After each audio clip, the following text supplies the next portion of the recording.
Étant le premier des 12 mois, Muharram a une grande importance dans l'islam. Il figure parmi les 4 mois sacrés du calendrier islamique. Le mot Muharram, dans son sens littéral, signifie interdit. À l'instar des autres mois sacrés, il est interdit durant Muharram de faire la guerre ou de participer à n'importe quel genre de violence. Outre Muharram, les 3 autres mois sacrés sont Zul Hadda, Zul Hijab, celui de Rajab. Muharram se poursuivra sur 29 jours, soit jusqu'à samedi 29 septembre en cours.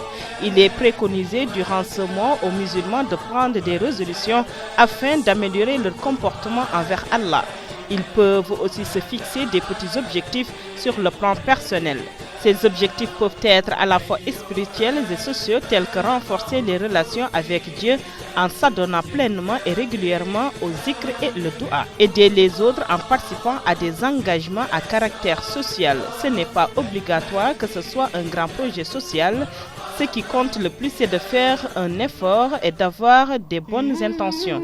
Cela pourrait être peu, mais il pourrait inspirer et inciter les autres à faire un bon geste, créant ainsi une grande synergie de bonté et de bien-être. Ainsi, une petite et bonne action peut avoir une ampleur plus grande que vous ne le pensiez, en termes de rétribution devant Dieu.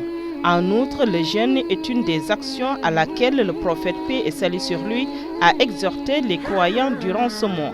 Dans un hadith rapporté par Muslim et cité par son compagnon Abu Huraira, le prophète a soutenu que le meilleur jeûne en matière de rétribution après celui du Ramadan est celui accompli durant le mois de Muharram, à savoir le 9e et le 10e jour de ce mois sacré. A souligné également que durant ce premier jour de l'an, sur le plan des coutumiers et festifs, notamment en matière de mets, les familles préparent habituellement des plats spéciaux, où notamment le poulet est omniprésent.